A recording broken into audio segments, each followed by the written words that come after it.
নমস্কার, লাল রঙা চিঠির আরও একটা নতুন ব্লগে তোমাদের স্বাগত। আজকে আমরা যাব এমন একজন মানুষের বাড়ির স্মৃতি সৌধ বা সংগ্রহালয় দেখতে, যাকে বাংলার নবজাগরণের কার্যত অগ্রদূত হিসেবে চিহ্নিত করা যায়। এমন একজন মানুষের বাড়িতে যাব যিনি বাংলার একটা অত্যন্ত কুপ্রথাকে, যে প্রথায় স্বামী মারা গেলে স্ত্রীকে স্বামীর চিতায় জ্বলতে হতো বাধ্যতামূলকভাবে, সেই ধরনের একটা কুপ্রথাকে সম্পূর্ণভাবে ধুলোয় মিশিয়ে দিয়েছিলেন। আমরা রাজা রামমোহন রায়ের কথা বলছি, তোমরা নিশ্চয়ই বুঝতে পারছো। তো আমরা সেখানেই যাচ্ছি। তবে এবারের ব্লগে কিন্তু আমরা কোনো রকম যানবাহন নিইনি, একেবারেই পদব্রজে। আসলে এই জায়গাটা আমাদের বাড়ির থেকে খুবই কাছে, মানে 15-20 মিনিটের হাঁটা পথ। তো তাই ভাবলাম আর কিছুতে করে গিয়ে কাজ নেই, পুরনো কলকাতা বা উত্তর কলকাতার এসেন্স নিতে নিতে হাঁটতে হাঁটতে চলে যাওয়াটাই সব দিক থেকে বেটার হবে। শিয়ালদা আমার স্ট্রিট পাড়াটা তো একেবারেই আমাদের নিজেদের পাড়া, সুতরাং সেখান দিয়ে হাঁটাটা মোটামুটি 15-20 মিনিট লাগবে। একেবারে যে আমাদের বাড়ির কাছে তা না, কিন্তু এখনও তো খুব একটা গরম পড়েনি, সুতরাং হাঁটতে হাঁটতে ও যেটা বললো পুরনো কলকাতাকে ছুঁতে ছুঁতে, সেভাবেই আমরা যাব বলে ঠিক করেছি। আর তোমরা জানো, দেখেছো নিশ্চয়ই, আগে আমরা কলকাতার বিভিন্ন জায়গায় আশেপাশে ঘুরে বেড়াচ্ছি তোমাদেরকেও সাথে নিয়ে। তো সেরকম আরো কিছু জায়গা আমাদের যাওয়ার পরিকল্পনা রয়েছে, আশা করি তোমাদের সেটা ভালো লাগবে। আমার স্ট্রিটের পথ ধরে হাঁটতে হাঁটতে আমরা ক্রমশ এগিয়ে চললাম রামমোহন মিউজিয়ামের দিকে। দুধারের এই পুরনো কলকাতার ঘরবাড়ি এবং মাঝখানের এই মসৃণ রাস্তা দিয়ে হাঁটতে কিন্তু বেশ লাগছিল। সুতরাং যানবাহন ছাড়া একেবারে যে পদব্রজে আমরা হাঁটার সিদ্ধান্ত নিয়েছিলাম, সে সিদ্ধান্ত যে অত্যন্ত মাত্রায় সঙ্গত সিদ্ধান্ত, সেটা আর বলার অপেক্ষা রাখে না। এই হচ্ছে রামমোহন হল, একেবারে ভগ্নপ্রায়। আর এই আমরা চলে এলাম রামমোহন মিউজিয়ামের সামনে। বাঁ দিকটা কলেজ, ডান দিকটা মিউজিয়াম।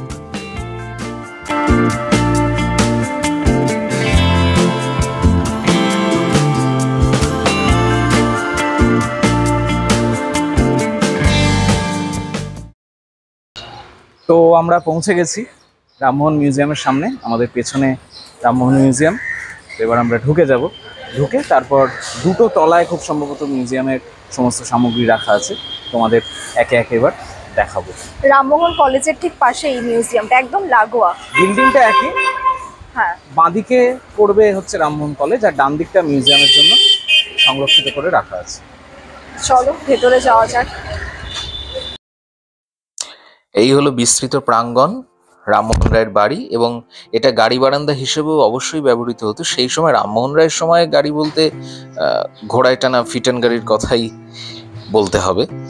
হয়তো পালকিও তার ছিল, যেভাবে তিনি সম্পদ বা বিত্ত অর্জন করেছিলেন তার নিজস্ব পেশায়, সুতরাং সেক্ষেত্রে একাধিক গাড়ি নিশ্চয়ই তার ছিল। এই হচ্ছে রামমোহন রায়ের বাড়ির ফার্স্ট ভিউ।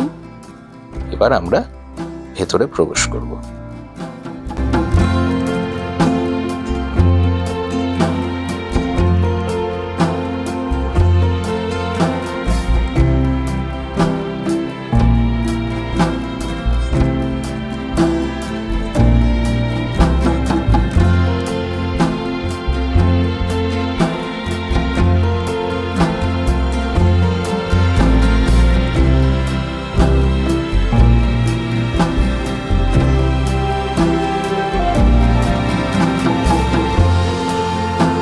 আমরা ভেতরে চলে এসেছি। টিকিট নর্মালি যদি দেখতে চাও তাহলে 10 টাকা, মানে আমরা যেটা দেখছি অ্যাবনর্মালি না, আসলে ক্যামেরা নিয়ে শ্যুট করার জন্য 100 টাকা করে এক্সট্রা লাগে। একটা অ্যাপ্লিকেশান চাই, যে কোন চ্যানেলের পক্ষ থেকে আসি বা কিছু, সেরকম একটা অ্যাপ্লিকেশান আমরা দিয়েছি, প্লাস 100 টাকা চার্জ লেগেছে। ফলে যদি ভিডিওগ্রাফি করতে চাও ওকে, কোনো অসুবিধা হবে না, 100 টাকা দিলে হয়ে যাবে। আর টিকিট প্রাইস এই যে বললাম 10 টাকা করে পার হেড, আর সময় 1 ঘন্টা। ক্যামেরার ওই যে বললাম 100 টাকা, ওই সময়টা হচ্ছে 1 ঘন্টা। এছাড়া তুমি যদি শুধু দেখো 10 টাকা দিয়ে ঢুকে তুমি দেখো যতক্ষণ খুশি। 4:15 অবধি খোলা থাকে, খোলে হচ্ছে 11টায়। কোন কোন দিন বন্ধ থাকে আর কোন কোন দিন খোলা থাকে সেটা আমি একটু বাদে নিচে আরেকবার দেখে বলবো। একদিনই বন্ধ থাকে, সেটা আমরা পরে তোমাদের স্ক্রিনে জানাবো। হ্যাঁ,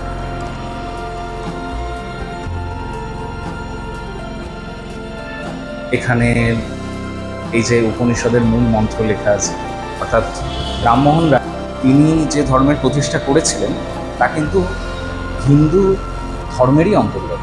অর্থাৎ হিন্দু ধর্মের যে অন্যতম মূল গ্রন্থ উপনিষদ, সেই উপনিষদকে ভিত্তি করেই কিন্তু রামমোহন রায় তার জীবনের পথে অগ্রসর হয়েছিলেন।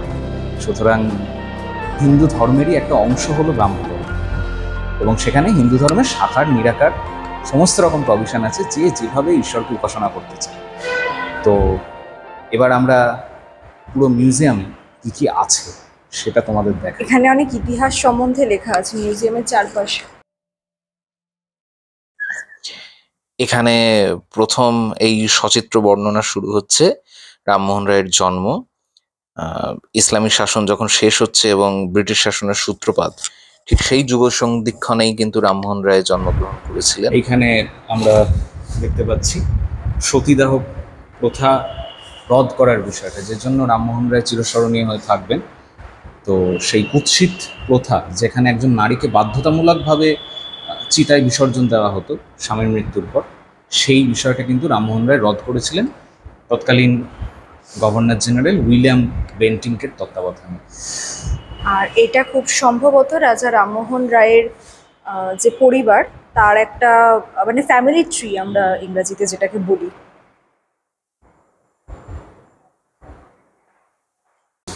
এই বাংলাগুলোরই নিচে ইংরেজিতেও লেখা আছে সেই একই কথা, এই ফ্যামিলি ট্রিটা দেওয়া আছে।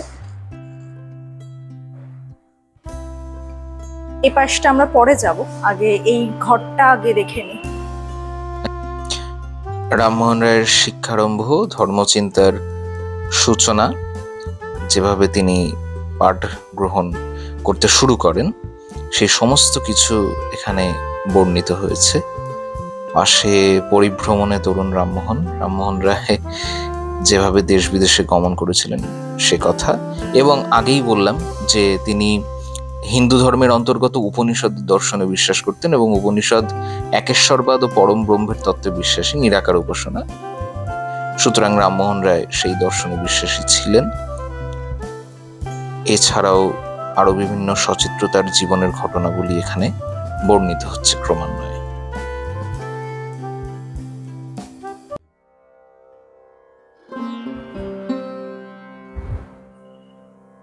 সেই সময়ের যে টানা পাখা, এই যে এখানে দড়িটাও ঝুলছে, মনে হচ্ছে ইতিহাসকে ছুঁয়ে দেখা। এভাবে একজন থাকতেন বাইরে, তিনি টানতেন অনবরত, আর হাওয়া হতো। আমি একটু সংশোধন করবো, দীপায়নকে ছুঁয়ে দেখা না, কারণ এখানে লেখা আছে ডু নট টাচ। চর্মচক্ষে ছুঁয়ে দেখা। আর ব্যবহৃত জিনিসপত্রই রয়েছে, একটা খুব সুন্দর টেবিল, এখানে উনি বসতেন, চেয়ার, ওখানে কিছু বাদ্যযন্ত্র রাখা আছে।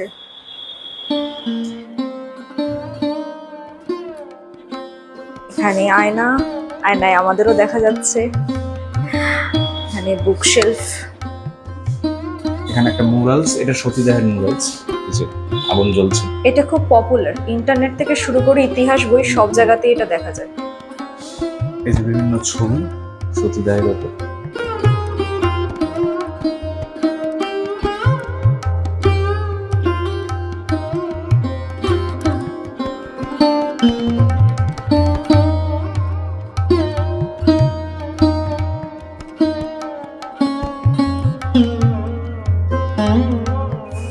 রাজনৈতিক আন্দোলনেরও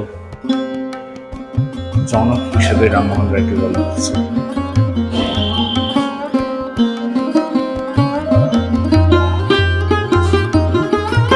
এই বিশেষ বিষয়টা, এটা বিদেশে খুব প্রচলিত।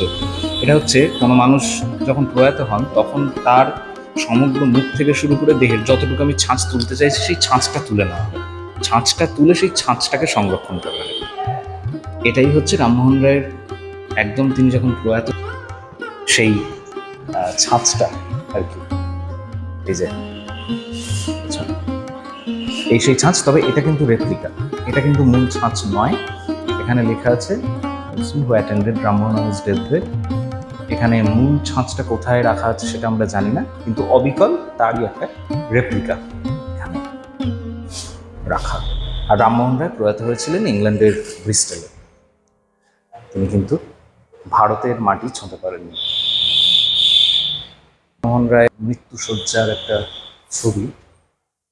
আমরা বোধহয় 4-5টা দেখার আগে শেষের জায়গায় আগে চলে এসেছি।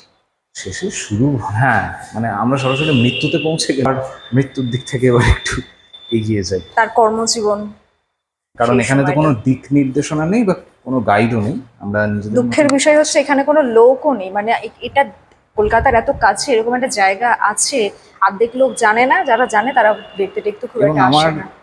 আমার মতে যে একজন গাইড রাখা উচিত, গাইড হোক বা পাহারাদার হোক, তা না তো এরকম ভাবে ভিজিটারদের একা ছেড়ে দেওয়া। কারণ সবার উদ্দেশ্য তো সমান থাকে না, কিছু জিনিস নষ্ট করে এরকম উদ্দেশ্য অনেকের থাকে।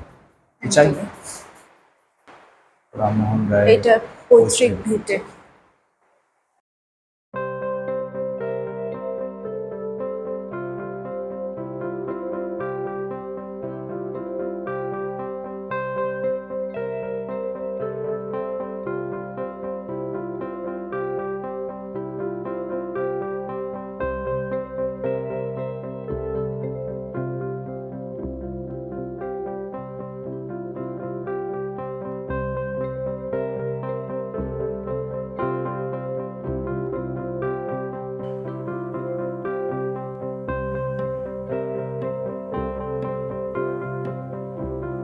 এখানে বিভিন্ন বই রাখা রয়েছে। এটা খুব সুন্দর বুকশেল, খুব সম্ভবত এটা সেই সময়কার।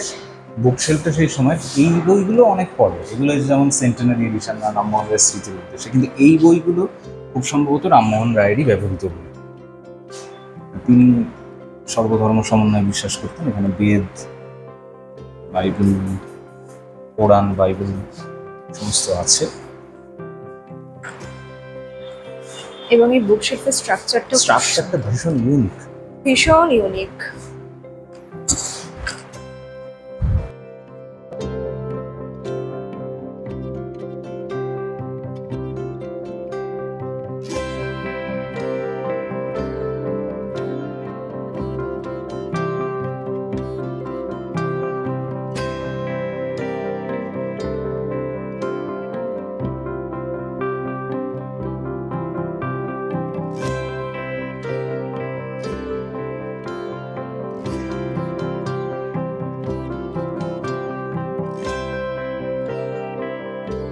রামমোহন রায় তৎকালীন একজন পণ্ডিতের সঙ্গে তর্ক করেন এবং তর্কে কিন্তু রামমোহন রায় জয়ী হন।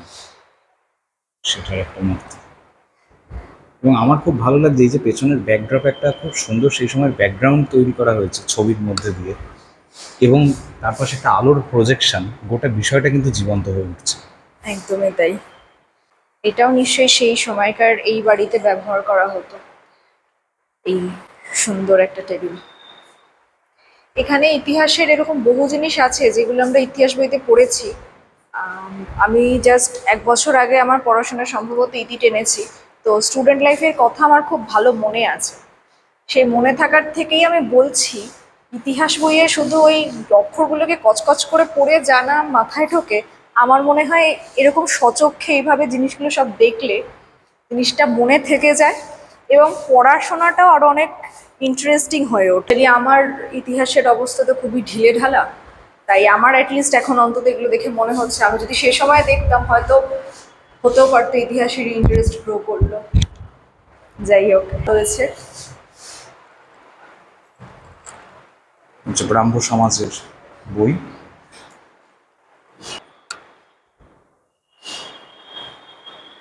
রামমোহন রায়ের ব্যবহৃত পোশাক,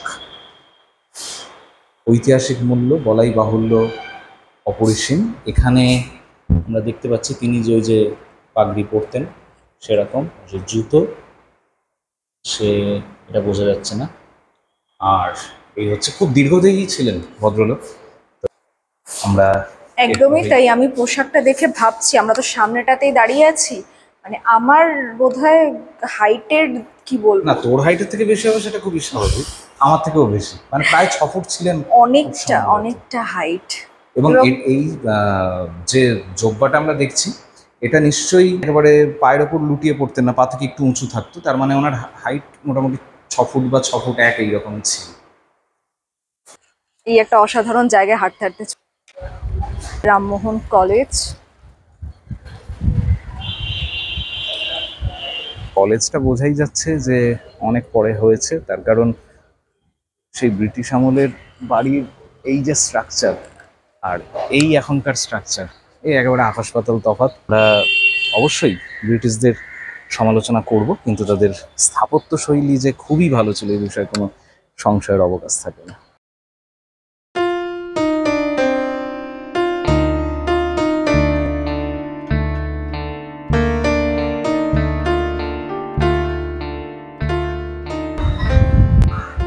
এটা বাড়িটারই একটা বারান্দা। হাঁটতে হাঁটতে আমরা এই বারান্দায় চলে এসেছি আর কি, সিঁড়ি খুঁজতে খুঁজতে। বেশ লম্বা টানা বারান্দা, শান্ত, স্নিগ্ধ, সুন্দর। আর কিভাবে বর্ণনা করব, বারান্দা আমার বরাবরই বড় প্রিয়। বেশ ঠান্ডা হাওয়া আসছে। যাই হোক, এবার আমাদের ওপরে ওঠার সিঁড়িটা খুঁজতে হবে। আমরা একবার জিজ্ঞেস করে নিই যে ওপরের গ্যালারিটা এখনো দর্শকদের জন্য খুলে রাখা হয়েছে কিনা। দেখাতে পারলে তো খুবই ভালো হবে, আর যদি না দেখাতে পারি তাহলে পরে আরেকবার এসে আমরা সেকেন্ড গ্যালারিটা তোমাদের প্রত্যেককে দেখাবো।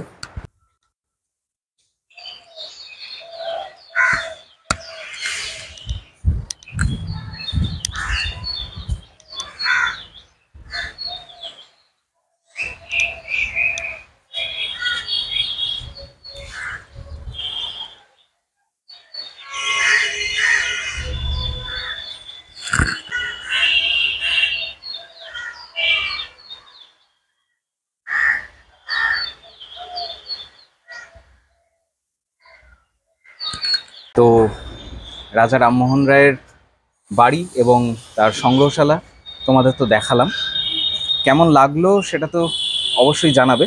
তবে হ্যাঁ, রামমোহন রায় সম্বন্ধে একটা বিতর্ক সবসময় থেকে যায় যে তিনি ব্রিটিশ সাম্রাজ্যবাদের সহযোগিতা করেছিলেন। সেটা আমাদেরও প্রাথমিকভাবে মনে হয় যে তিনি সহযোগিতা করেছিলেন, তিনি তো ব্রিটিশ সাম্রাজ্যবাদের বিরুদ্ধে লড়াই করেননি। কিন্তু অন্যদিকে যদি আমরা তার সময়টা ভাবি, তার সময়টা ছিল সেই ইসলামী শাসনের অন্ধকার যুগকে পেরিয়ে একটা নতুন যুগের উদ্ভব। সুতরাং তিনি সেই সময় দাঁড়িয়ে মনে করেছিলেন যে ইসলামী শাসনের অন্ধকার থেকে যদি আলোর পথে যেতে হয় তাহলে নতুন যারা শাসক এসছেন তারা তো অপেক্ষাকৃত সভ্যভদ্র, সুতরাং তাদের সঙ্গে সহযোগিতা করে যদি পাশ্চাত্য শিক্ষাকে এই দেশে টেনে আনা যায় তাহলে দেশের মানুষ শিক্ষিত হবে, এবং সেই শিক্ষিত মানুষ পরবর্তীকালে কিন্তু এই বিদেশি শক্তিকে তাড়াবে। এটাই হয়তো রামমোহন রায় ভেবেছিলেন। সুতরাং একজন মানুষকে বিচার করতে হলে তার সেই সময়টাকে উপলব্ধি করে বিচার করতে হবে। সুতরাং আমরা যেরকম নেতাজি সুভাষচন্দ্র বসুকে মহা বিপ্লবী বলে মনে করি, তার সময় দাঁড়িয়ে তিনি মহা বিপ্লবী ছিলেন। আর রামমোহন রায় তার অনেক আগের একজন মানুষ, সুতরাং তার সময় দাঁড়িয়ে তিনি যেটা করেছিলেন সেটা কিন্তু সামাজিক বিপ্লব, আর নেতাজি সুভাষচন্দ্র বসু যা করেছিলেন সেটা রাজনৈতিক বিপ্লব।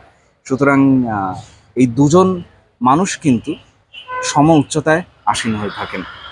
আর কিভাবে এলাম, কিভাবে তোমরা আসবে সেটা তো প্রীতি বলবেই। এবার এখানে আসার জন্য আমি যেটা দেখলাম, রাস্তাটা ওয়ান ওয়ে। আসাটা আমার মনে হয় হাঁটা পথে আসাটাই সুবিধাজনক হবে। আমার স্ট্রিটের রাস্তা, আমার স্ট্রিটের রাস্তাটা দিয়ে জিপিএস অন করলে পরে একদম সোজা, নাক বরাবর সোজা।